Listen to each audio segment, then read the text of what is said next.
Mas okay talaga ang homemade kasi alam mong malinis at walang halong preservatives. Ganito lang kadali gawin, meron ka ng fresh na longganisa hamonado. 500 grams na ground beef, pwede ka gumamit ng pork or chicken. Beef ang nandito beef. Isala ko lang to para matanggal yung extra water. Ang ground na mga karne hindi na kailangan hugasan ha para hindi mawala yung natural na flavor. Yan, hayaan ko lang saglit. Ito na Transfer ko lang sa bowl. Minced garlic, mga 3 kutsara. Oyster sauce. Yan, 2 kutsara. Pineapple juice. Gagamit tayo ng 1/4 cup lang. Sinadya ko talaga malamig kasi inumin na this. Fresh. Brown sugar. Maglalagay ako ng 5 kutsara. Konting asin, 1 kutsarang black pepper, kalahating kutsarang paprika powder, aswete or anato, pampakulay to, yan mga 1/4 na kutsara lang. Panghuli, 2 kutsarang cornstarch para magdikit. Then, paghaluin ng mabuti. Bango, kahit hilaw pa. Yan, dapat halong-halo para even yung lasa. Yan okay na. Assemble na natin to. Meron akong parchment paper dito. Pwede ka gumamit ng plastic.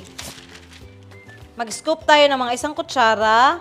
Ganyan kadami, Tapos, gawin nating pahaba. Again, pwede ka gumamit ng plastic, ha? Yan, sobrang dali. Tray, plastic or parchment paper. Lipat ko na to. Yan.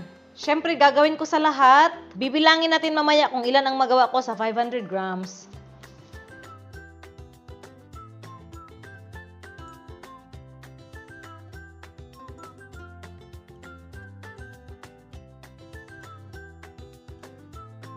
Shortcut na guys, ito na lahat. Nakagawa ako ng 20 pieces. Malalaki pa yan, hindi tinipid. Takpan ko lang, no?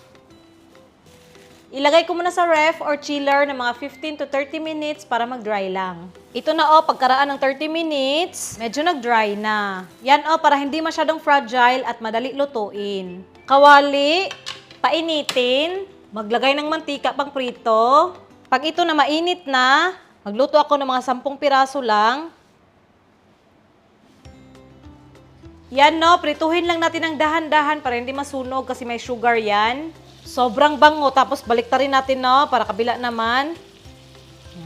Okay na to. Ipasok ko lang sa freezer at lulutuin ko to next time. Dapat may sausawan, dinurog na bawang, paminta, suka, at sili. Yan. Ganyan lang kasimple. Subukan na natin, Sausaw. Yung lasa, guys, sobrang sarap. At least homemade, tapos alam mong walang preservative. Legit.